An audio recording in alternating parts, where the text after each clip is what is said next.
Olga Naiman, welcome to the Witch Wave. I am so excited to be on the Witch Wave. I'm so happy that you're here.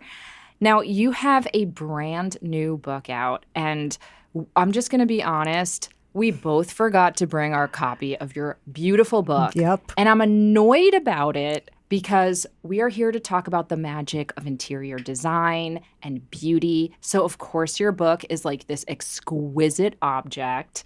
It has a cloth cover. It's big. It's lush. So I'm going to hold up for those viewing this on YouTube an image of the book, but it's so much more beautiful in real life. So make sure you touch it and smell it and just get tactile with it.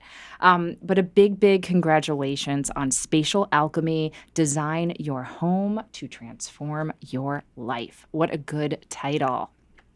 Thank you. Thank you. So I think of you as an interior designer. I think of you also as, I said this to you earlier off mic, a beauty witch. You are somebody who helps people conjure beauty, particularly in their living spaces, potentially in their workspaces as well. And I just have to know, how did this all start for you? Let's start at the beginning. How did you begin your interior design career? Well, it started for me as a kid, really. Like at 11 years old, I was in the local library every single day after school, pouring through interior design magazines and books. So it was like a passion that really came out very early on. And just the beauty of different people's homes.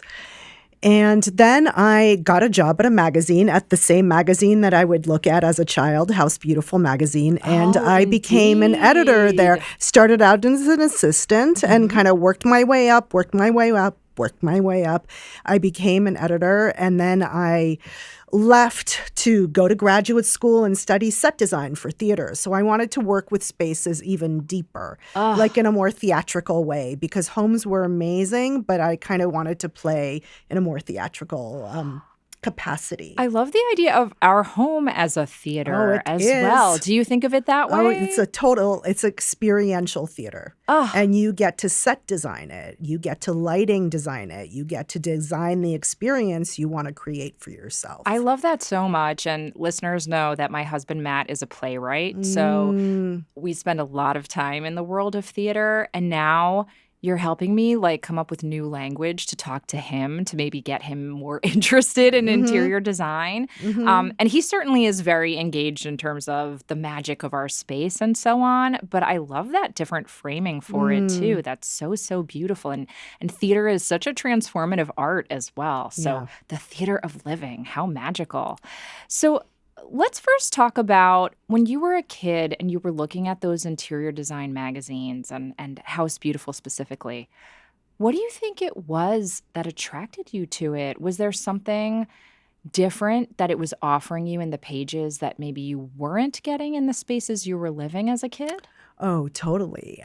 I was an immigrant from the Soviet Union, so I had been taken from my home in Ukraine and like moved like nonstop until like when I was 10 years old. I've moved 3 or 4 countries and like 10 times. Wow. So I felt very unrooted. So I think it was a way for me to like stare at people's homes who felt rooted because I longed for it, but I didn't know how to create it for myself. And the magazines started showing me. So I created through my home. Yes. Like, this is what they do. So I started playing in my room, playing house. I mean, I love playing house as a child with dolls and then my room. Playing house was always the funnest thing for me. Oh, yeah. But it seems like this was more than only about aesthetics. Not that aesthetics aren't important, and I love beauty and I love design, but it seems like this is about conjuring some kind of like emotional or energetic shift, correct? Yeah. Oh, completely. I mean, when we design our home for the feeling that we want to anchor in our life or for the future self that we want to bring into our current situation, when we bring that in via our design, we begin to collapse time. Like by working with space, you start to work with time because you work with time and space. And there's a relationship between time and space. Whoa. Wait. I know. We're I gonna went need to, there like, real unpack fast. this. I went there real Yes. fast. Olga, keep riffing on that. Okay. So yeah, let's talk about time and space and how aesthetics in our homes can maybe help us. Is it Yeah. transcend it, collapse it, play with it? It's collapse it. It's like you want to bring your future into the present moment. So when we want something that we feel we don't currently have. Yes. So say it's abundance. Say it's that feeling that's very common for so many people. So say we're feeling scarcity in our life. We're feeling a financial constriction. We're feeling anxiety and what that does to our body. Yes. And we want to feel abundant, but that feels far away in many ways. Yeah. It's like I'm not earning nothing. We're next to nothing. It's like definitely not enough for me. Sure. And how do I feel? I don't want to spend money on my home. Right. But I want to feel abundant. So Yes. how do I do this? Right? Okay. You begin to work with the things you have and begin to like purge the scarcity identities and start looking at the things that are in your home that might represent outdated identities or unwanted patterns. Okay.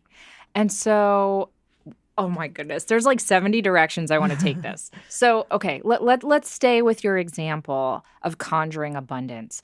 You use that phrase, future self.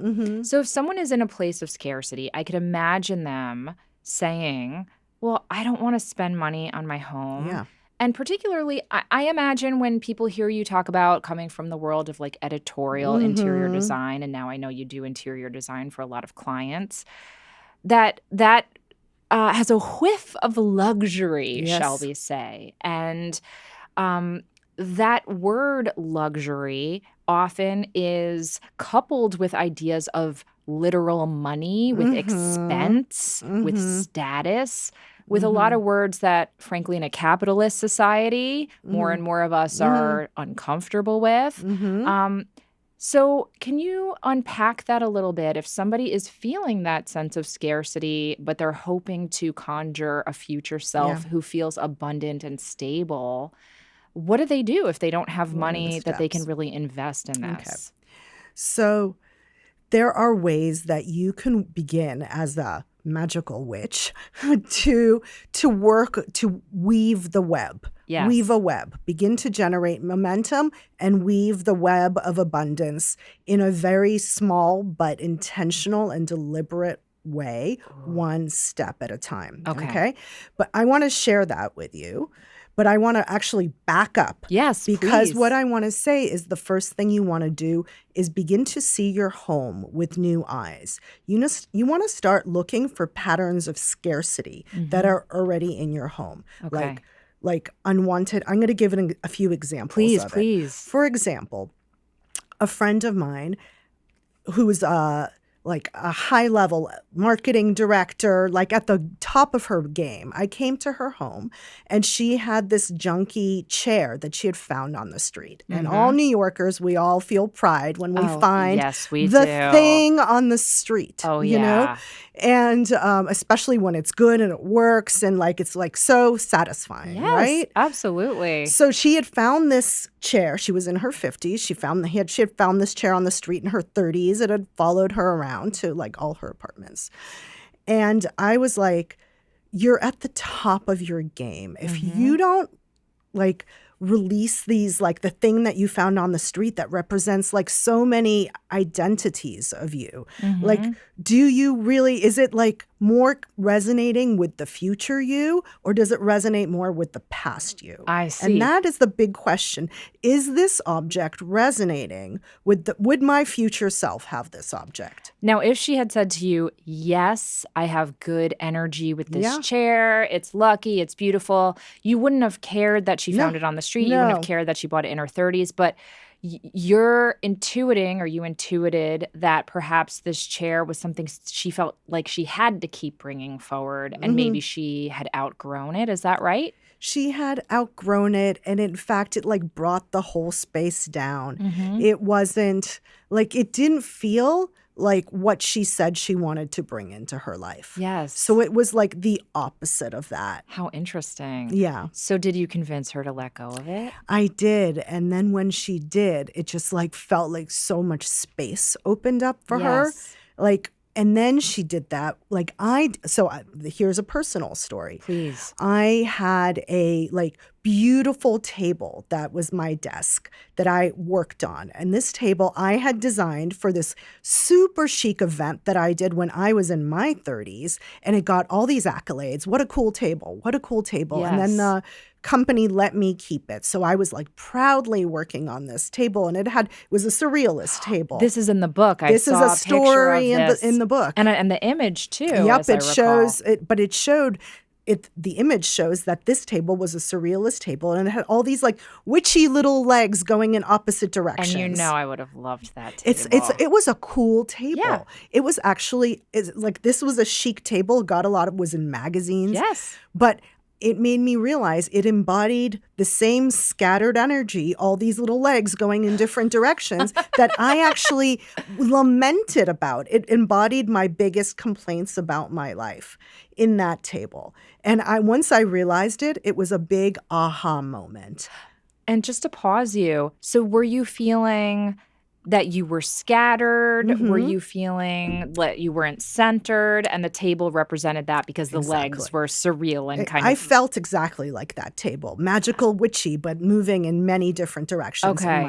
I was writing the book. I was building a house from the ground up. It was the pandemic. Yes, yes. You know, it was like I was a mom. Like I was a partner. I had to like have my clients as well. And then a little bit of me time. Yes. So I was feeling like everything was going in opposite directions. Yes. And I said, actually, I don't want that. I don't want to build my business on something that feels like that. Right. And this is your work table, your desk. Is my so it's where my empire is birthed. Oh, you know? I love that. But yeah. So what did you do? So I gave that table away to my upholsterer. It was this big, long table. He said it was perfect for his studio. Perfect. And like I lamented it. I grieved it. And then I got a vintage, like kind of 1930s Art Deco table on two thick legs. Stable, sturdy, that like literally physically embody what I want to feel like, right? And let's say that maybe, and I'm just trying to put a pretty bow on this, that maybe the person you gave the table to, maybe they needed a little more whimsy in their lives. He kind of did. A little more like loose energy. So Exactly. just because it wasn't right for you anymore, it could have been perfect for someone else. Exactly. So the thing in and of itself, the chair on the street, there is no problem having a chair off the street. You could even reupholster it every 10 years if the chair has good bones and it's serving you and you feel comfortable. Yes. But you have to decide whether it is resonating more with what you want to bring into your life or more like where you've been. And if it's where you've been, and then a lot of things are like, you want to find the 5 worst offenders that feel like out of tune with your future self. Like, for example, if you want intimacy in your life, but in your bedroom, you would like a partner, and you feel like a little stuck in the manifesting of a partner. Yeah. Then you want to look around your bedroom. Yeah. Do you have like edgy images of, I don't know, nails? Yeah. Well, or just unless you want to get nails. things. Hey-o. Sorry. Do you? Josh, thank you for the laugh. I really appreciate that. Keep going. You want to design as if the partner is already there. Right? That's the time collapse that I'm talking about. It's like already happening. The partner is already there. And if a partner was already there and you had the desire, I want to live with someone. Okay, what if that other side of the bed was taken up by what kind of person would be partnered with you? Exactly. So what kind of lamp? Like you want to kind of start coding for union. You want to get the lamps that are like, I love matching lamps. I love matching nightstands. As an alchemist, as a designer, I think unmatching is more funky. Yeah. But like if you want partnership in your life, Yeah. you want to like start designing as if like you want to match, you want to balance with your partner. So this is really reminding me of just the idea in magic. You know, there is that phrase, sympathetic magic. This idea that when we cast a spell, we are supposed to use the symbols, the colors, the things that evoke the energy or that have the associations of that which we are trying to attract, correct? Yes. So this is like thinking of your home as a spell or your office as a spell or your business, space as a spell, correct, in a way? Yes. Well, because it is. Yes. So it's just bringing what kind of spell is it into consciousness. Because it's already a spell, whether you know it or not. I just got the chills. So I want to hear a little bit more about your personal journey with this. You talked about being at that moment in your life where things were a little bit scattered. And at the beginning of Spatial Alchemy, you tell this great story about it's 2020 and you're feeling a little bit, as I recall, a little frustrated with some of the pieces in your home. And you decide you need to change, even though, as you say, some of these changes would have been like a little bit of a financial stretch, correct? Can you tell that story? Yes. So I was feeling in 2020, I kind of, in the quiet of the pandemic, I surveyed my whole life and I realized that I felt stuck and unsatisfied, like in every single part of my life. Yeah. Which was a big realization. Oof. And then at the same time, my styling, I was a stylist for many years. In addition to being an interior designer, I was a freelance stylist. I'd be working for CB2 and Target. And so still like homewares interior stylist. And I had been frustrated with that, feeling like I want more depth. Like I don't want to be styling. I mean, bless the catalogs, but I wanted more depth in my career. Yes. So I was like, also, those styling jobs went away in the pandemic. So I was kind of petrified financially. And my partner's job was also kind of on freeze.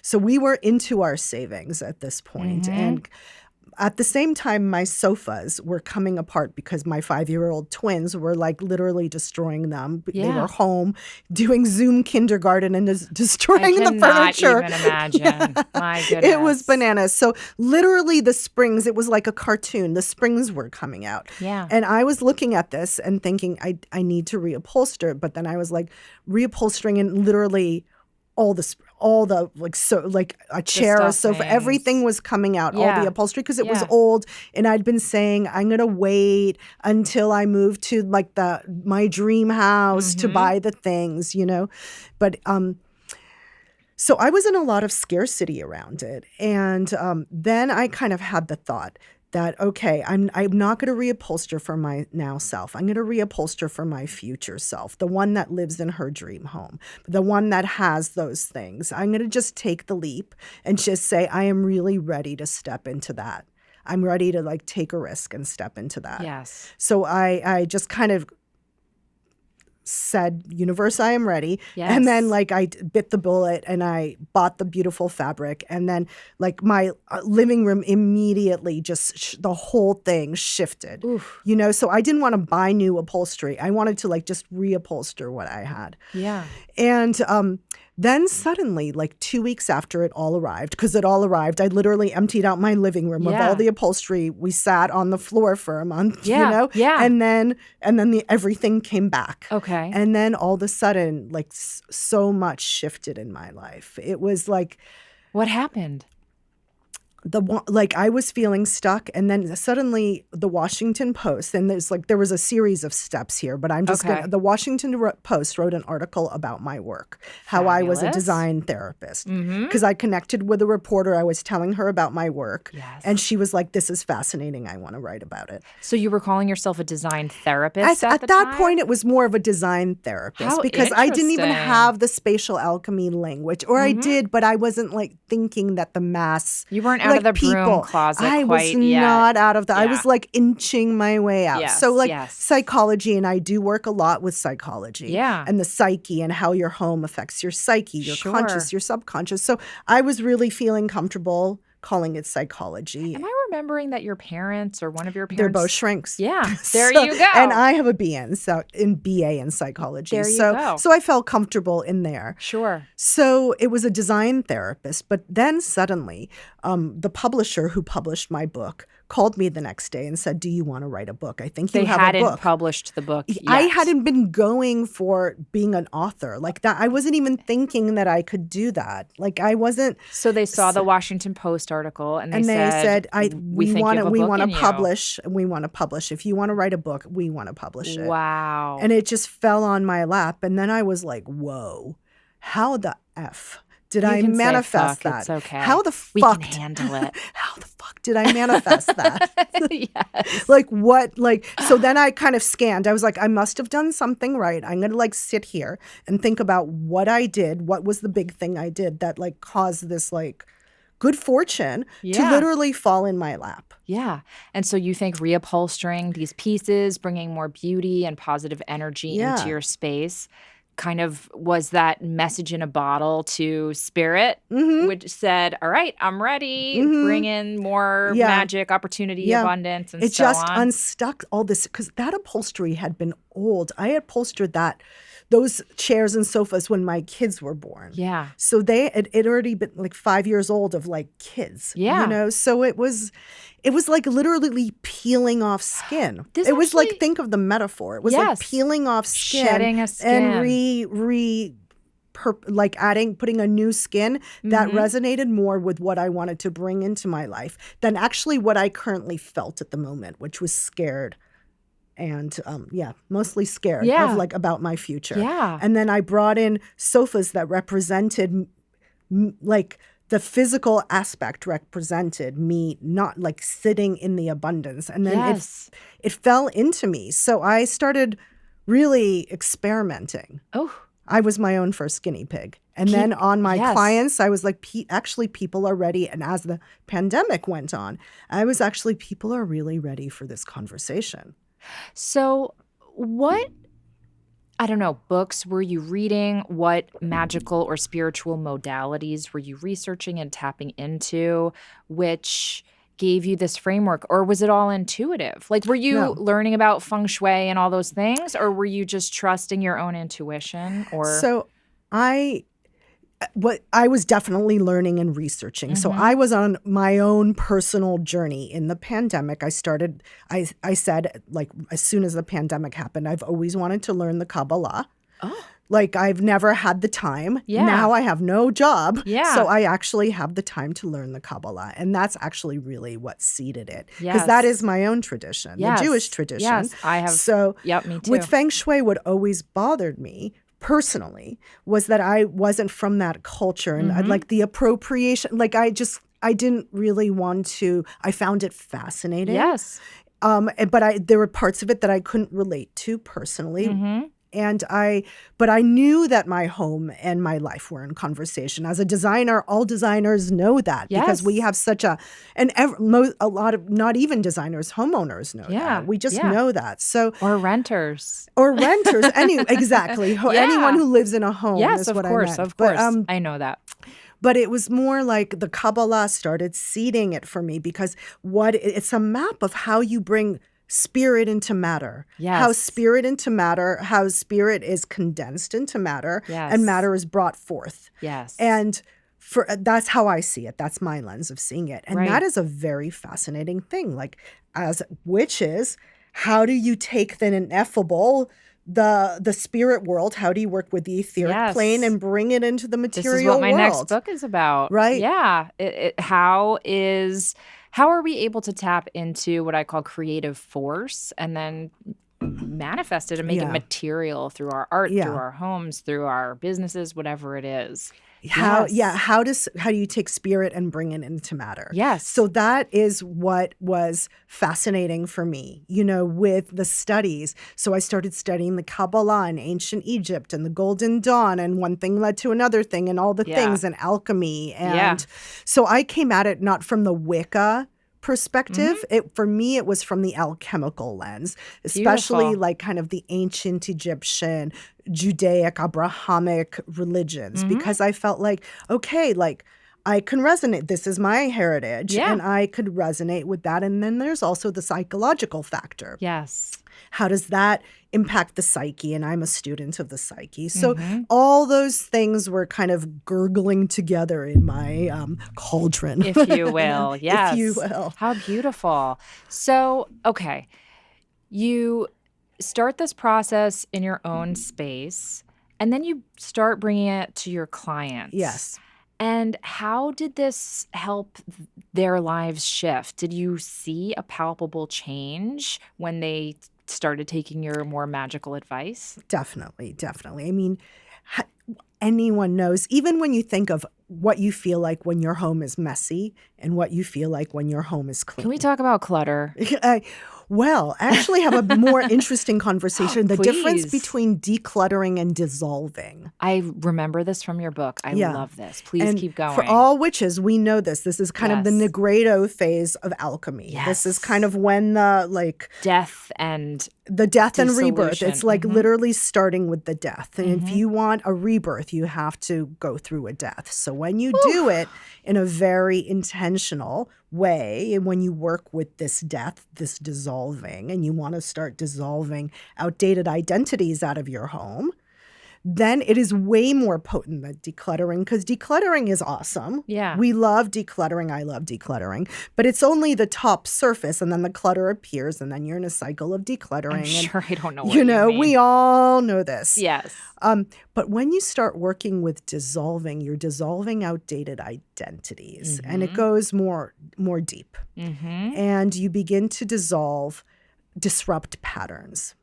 Right? And then when you disrupt patterns, you create space for the rebirth. This is what Yes. this Passover kind of Easter season that we're coming into Mm-hmm. is or that we just passed by the time this airs, Yes, is yes, all yes, about yes. how you work with the death and rebirth cycle. And all us witchies, we love the death and rebirth cycle. We sure do. So, okay, this is making me think, and I am so sorry in advance for bringing her name up because I'm sure you're asked about her all the time.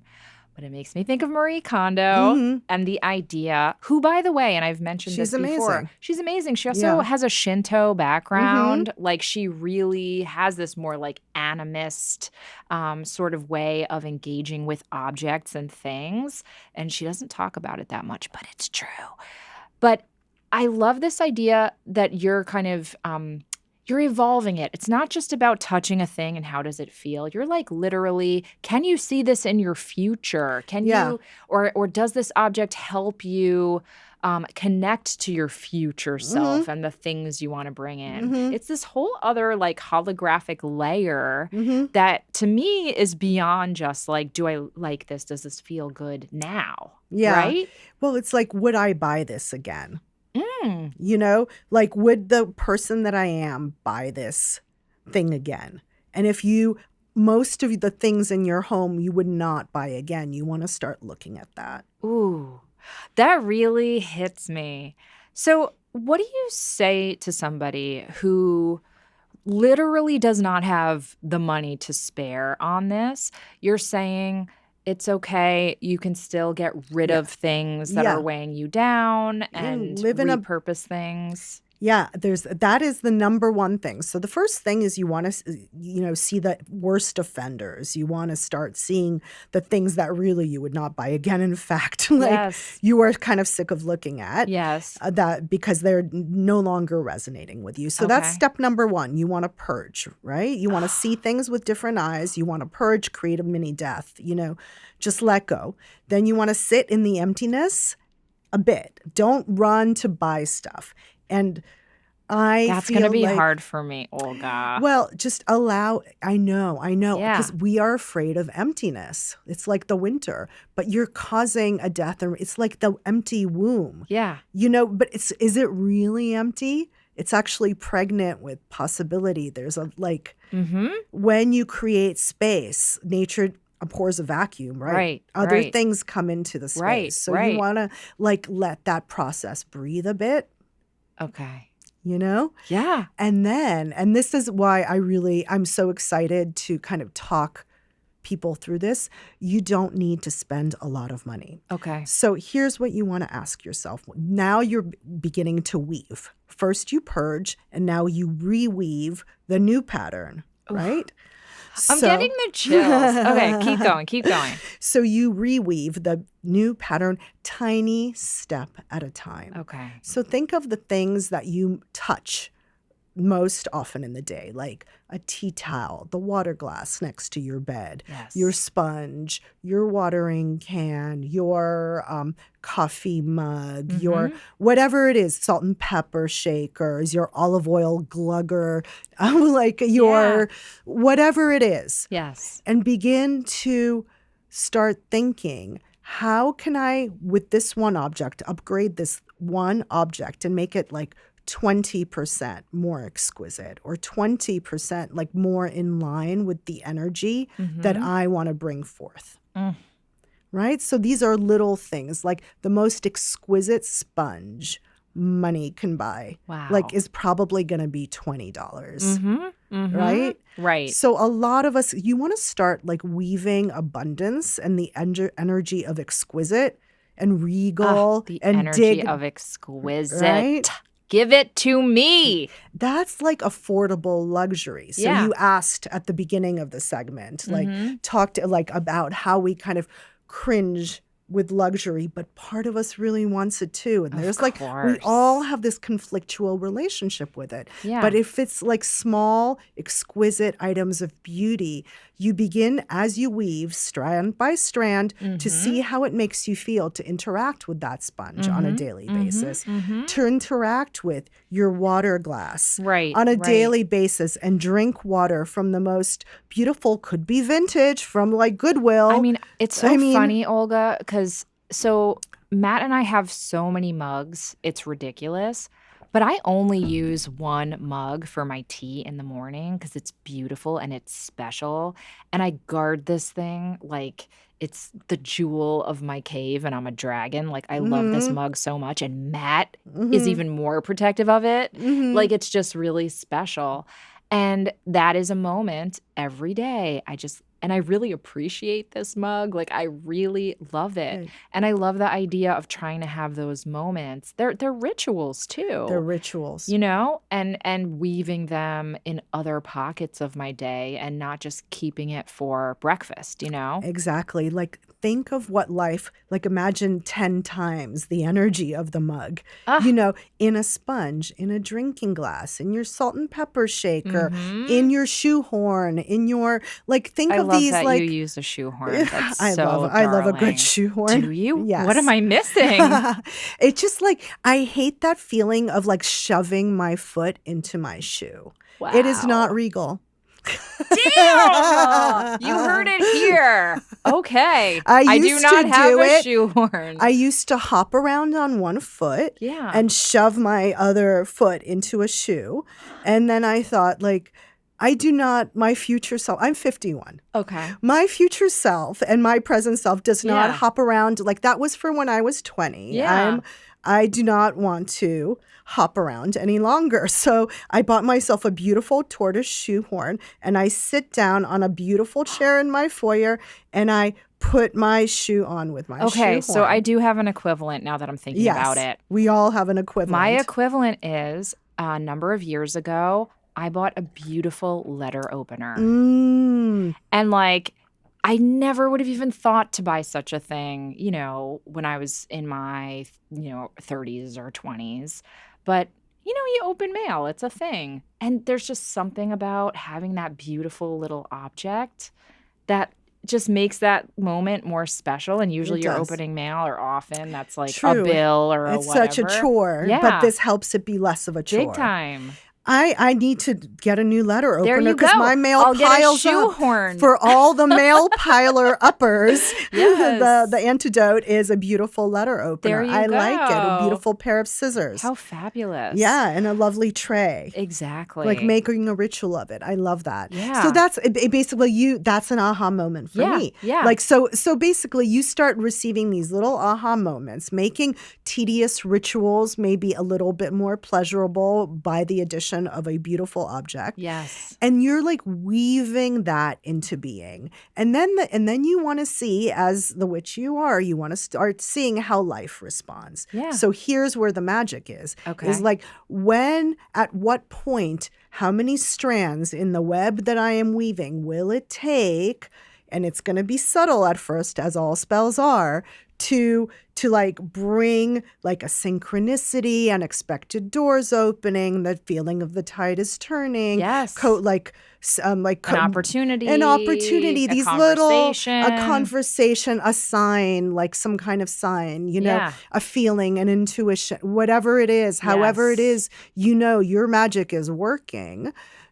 How many strands will it take? And that's when you start feeling comfortable in the conversation. Okay, if I do this, wait, I got a little bit of abundance there. My bank made a mistake on the thing and I got $300. Yeah. However it works for you. Yeah. You start like noticing it into being. And that is such a great phrase too. I love that, noticing it into being. How fabulous.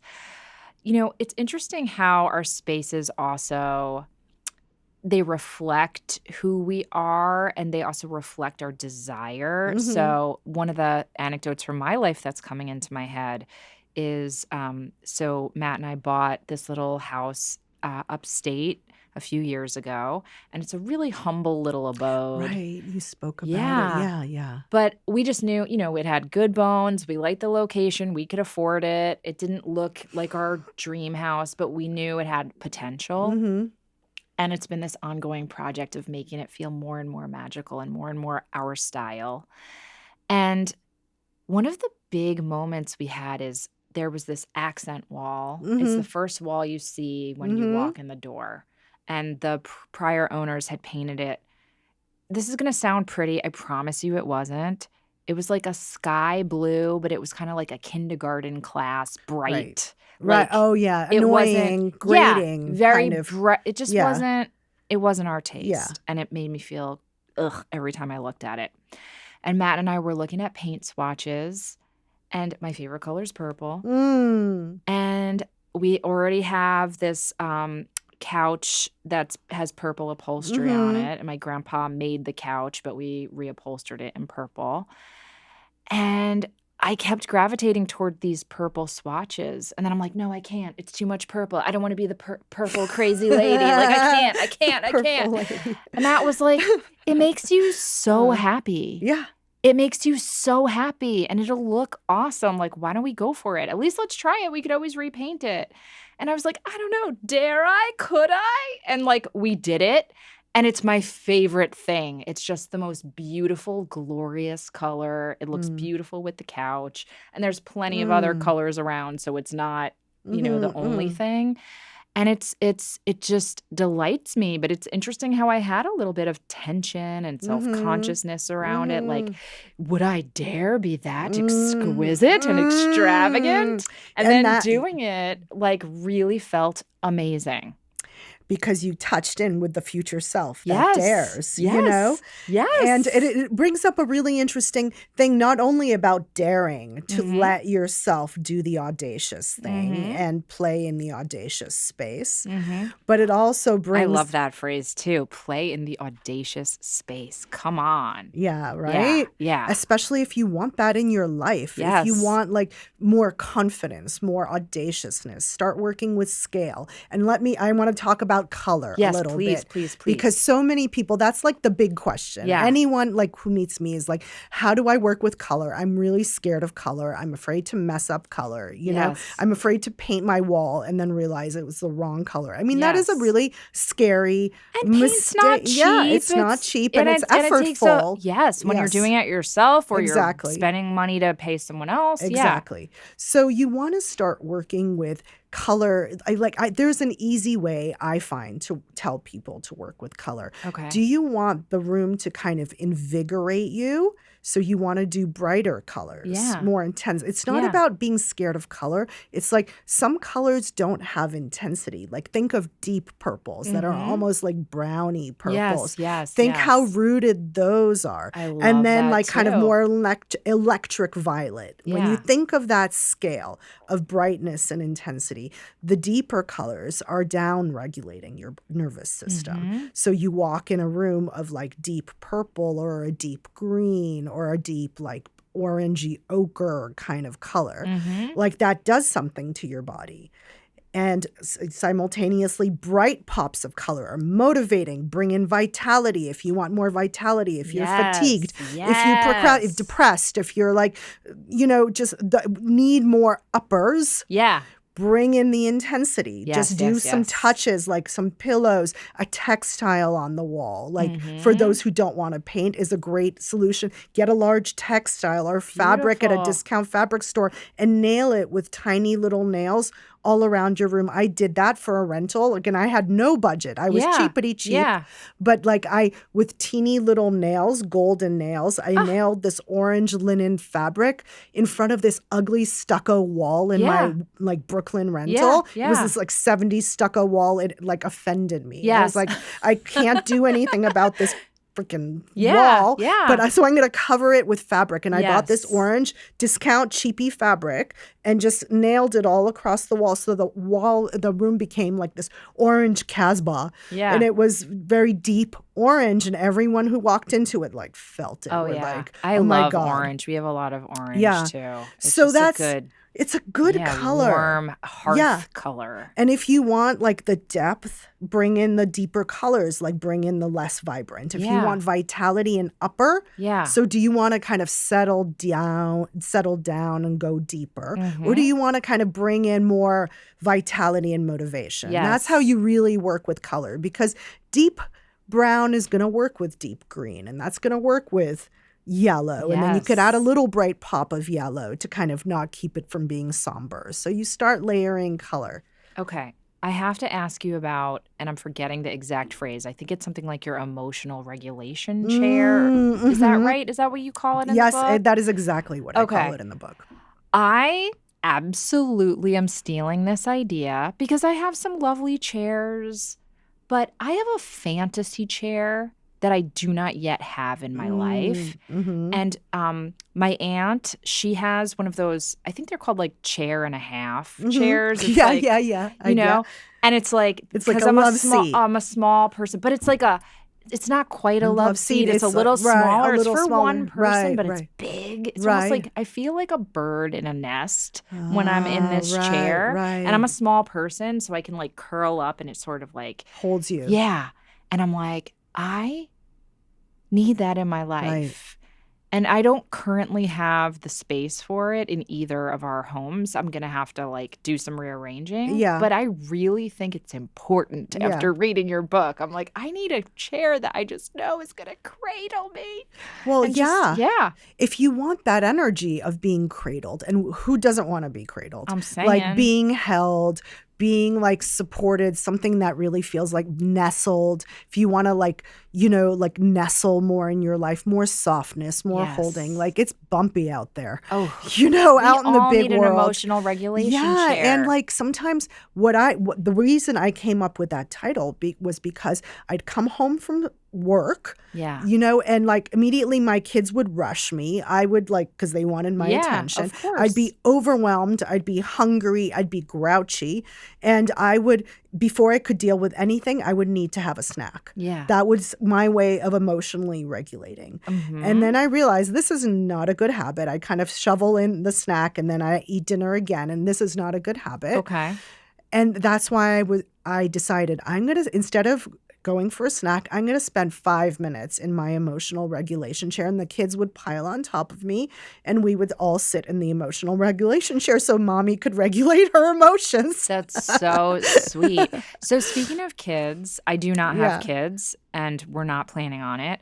We do have cats, but kids, cats, dogs, these creatures that we live with, how do we have the beautiful spaces of our dreams while living with lovely but potentially destructive little beasts? Yes. It depends what nature of beast you have. Yes. Like cats. Look, I noticed in your book, and I don't know if these are updated pictures, but you have a lot of white. And I'm like, how do you have white upholstery or white carpets with kids? Well, no, mostly I have color, but Okay. I do have like a light colored jute rug. Yes. Okay. So that's easier to clean. It's easier to clean. It's more sturdy. forgiving, Got it. Yes, I definitely can't have white upholstery with my Right. children. Right. Not with my children. I can't have it with me, No, honestly. and no one could have it. It's not really that. I mean, I don't want to say no one. There are those who are lucky. I And know people who are devoted to white their upholstery, white upholstery, and I get bless it. them. I'm so jealous. That's just that couldn't be me. Couldn't be me. No, it's like slip covers are Yeah. really great ideas. There's so many strategies. Yeah. I mean, at a certain point, like you kind of you have to realize you buy a good sofa that you really like. You might have to reupholster it every 4 years. Yeah. And that's kind of the investment that you make. But Yeah. like beautiful throws, beautiful other textiles layered on it help, I'm becoming my mom. I used to say that she had pillowrexia because she just didn't have enough pillows ever. We'd be like, Mom, you have enough pillows. She's like, no, I need more pillows.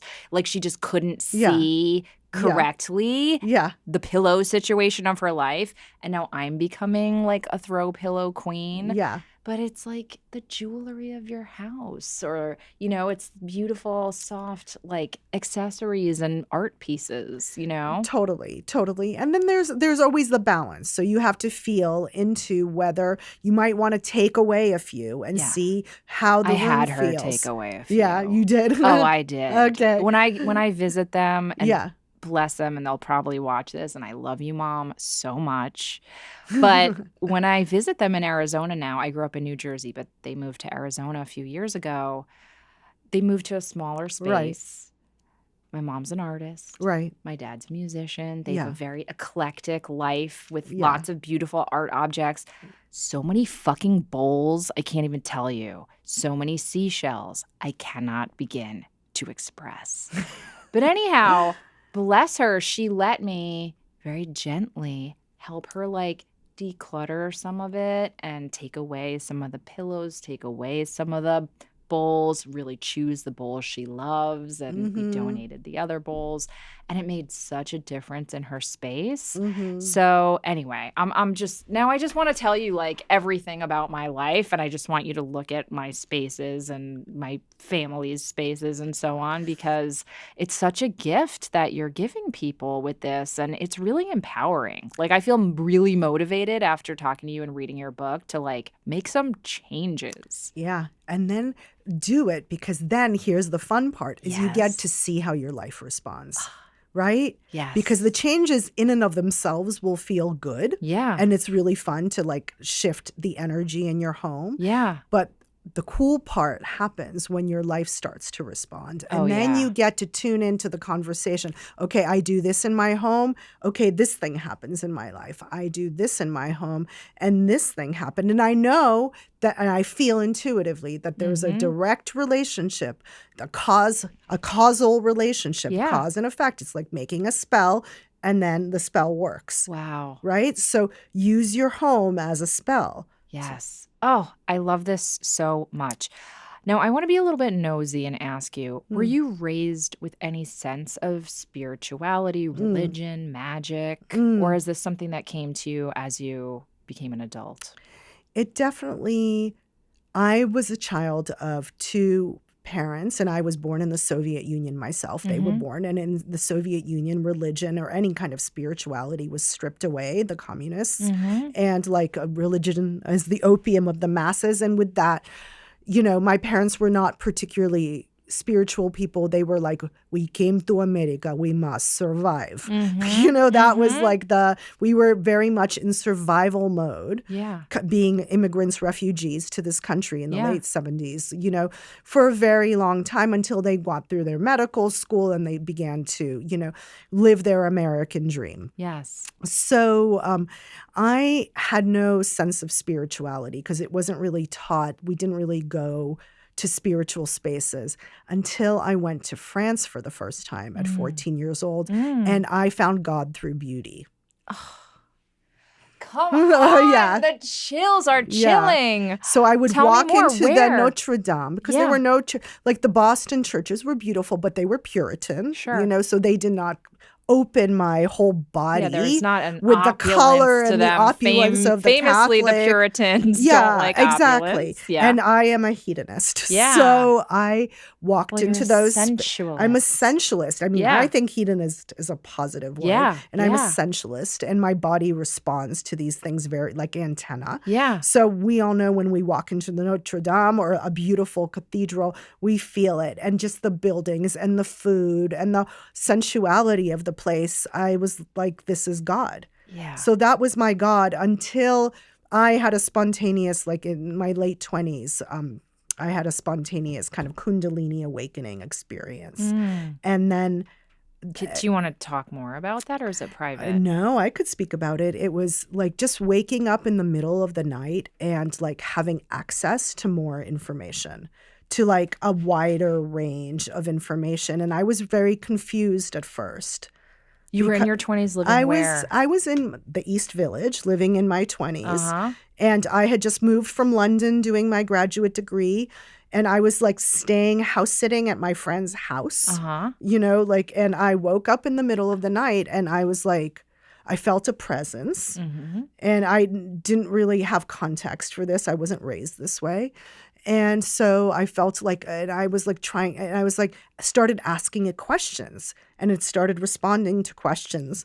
And I was like, I know this is not me because I am not this wise. Like I am 29. I do not know where my life is going. This is definitely not me. I must have accessed something. Yes. And it was like with me. And it was like, I think it was connecting, the Golden Dawn would call it, connecting with the Holy Guardian, the HGA, or some aspect of it. Holy Guardian Angel? Yeah, like kind of my own, whatever level of mini Christ consciousness or some kind of higher level consciousness. Wow. Than I was capable Damon of. in the traditional Roman sense, maybe? Yes. Okay. Yes. However, I didn't have the words to call it. Okay. But I was connected to creative spirit, or a higher spirit, higher maybe? level, if you look at the Kabbalistic tree of life, like just a higher realm of consciousness. Were you studying Kabbalah at the time? No, I was just 29 trying to think of like, how am I going to make ends meet in the East Village? You How's weren't like studying spirituality? No. Just suddenly you had this experience? Yes.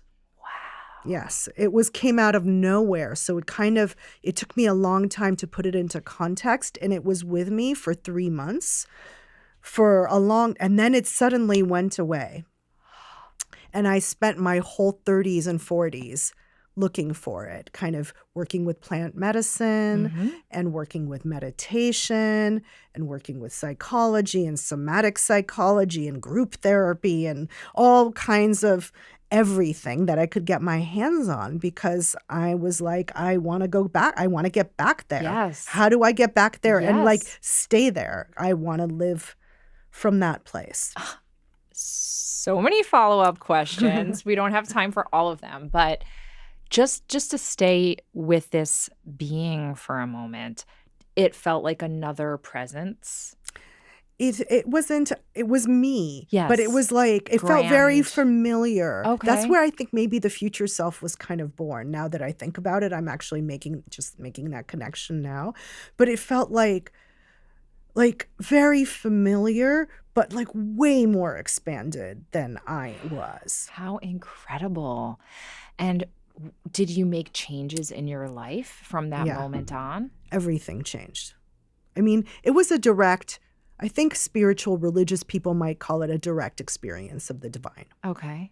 I guess that would be the way to say it that is most understandable to people. And like I've talked to like rabbis. I went to the psychedelic conference, like MAPS, in 2023, and they had these spiritual people who had direct experiences of the divine, but never had worked with medicine. And they had experiences of the divine through medicine, but they always said that their direct experience without medicine is the strongest one. Yeah. You know? And were you working in interior design at that point? Yes, I had already been in the editor at House Beautiful. Yeah, I'd already okay. done that, Yeah. and then I'd left and done graduate school in theater. So this is me coming back from that graduate school to New York from that graduate school. I feel like my first jaw month. has been hanging open this whole conversation. Yeah. So, okay. So then you have this experience, and what changes do you make in your life? Well, it just changed the way I see people and my Yeah. connection to people. Yeah. Like I was like, had a lot of this outsider. I'm an outsider. I'm not, energy of like being a refugee immigrant. So Yeah. it softened. It was very healing. Ugh. It was like, I felt very connected to God for the first time. I was like, there's something else out there besides like this, Yep. once you feel that, you can't unfeel that. Yeah.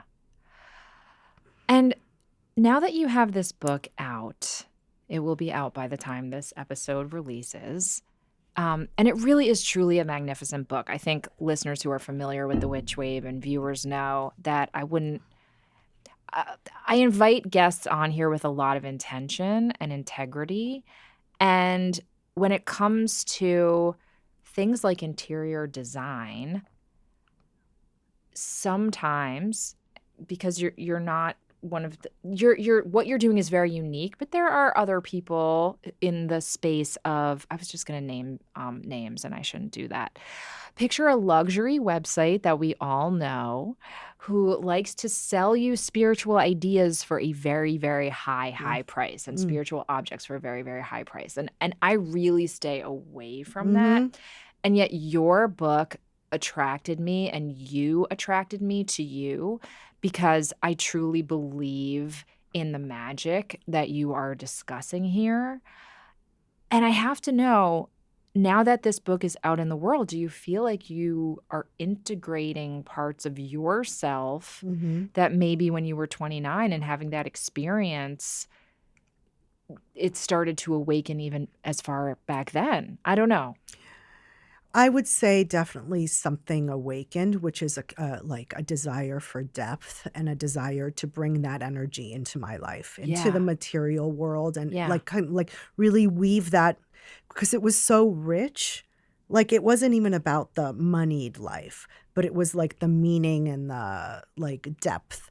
So I wanted to like weave that energy into my career, weave that energy in how I felt in my relationships. And so, yeah, but I was just at the beginning of my journey, and we all know what we're like the first few years of our journey when we start working with this stuff. Those of us who weren't doing so as children, there are those that knew this as children, and that's their only way of being. Yes. And then those of us who come into it as adults. Oh, Olga. Wow. I bet you guys thought we were just going to talk about throw pillows, and instead we talk about an epiphany from your higher guardian angel. We went to some big, beautiful places together. I cannot recommend this book more highly. It's called Spatial Alchemy. I'll hold it up one more time for the benefit of those watching on YouTube. The book itself, as I said, it's an exquisite tome. It is so beautifully designed. I understand you designed the cover as well, right? That's pretty unique. I designed it to be a sexy coffee table book. Like I really wanted it to have that magnetic pull, and there's a portal on the book, and there's a portal in my room, which is on the cover. Yes. So I really wanted it to be I designed it to be a portal. Yes. The cover.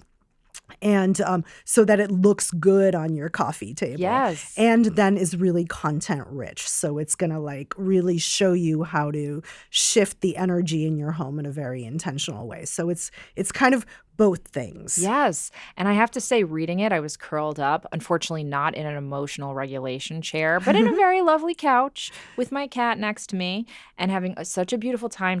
It really is a beautiful experience just reading the book as well. It's so exquisitely designed. Congratulations. Thank you so much for being here. Olga, if people want to work with you directly, do you still take on clients and consultancy gigs? I do take on clients and consultancy gigs. I come to people's homes. I have many levels of working with me because I really want to help people understand their homes in different ways. So I work with like bespoke interior design things, designing spaces from the ground up. And I also love coming into people's homes, playing and tweaking, and then seeing what happens in their life after I hang out with them for the day. How fabulous. Yeah. And if people want to work with you, is there a website or what's Yep. the best way people can get in touch? They could look up the spatialalchemy.com, and Okay. that's my website, or they could follow me on Instagram to kind of get my vibe, catch my vibe. I write a lot. It's Olga Naiman. That's my hashtag. Great. And Naiman is spelled Naiman. Perfect. Perfect. Olga, I'm really trying to figure out how to get you to our apartment. It is so wonderful to meet you. What a pleasure. Congratulations again on the book. And everybody go pick up Spatial Alchemy. Thank you so much, Olga. My pleasure. Thank you for having me.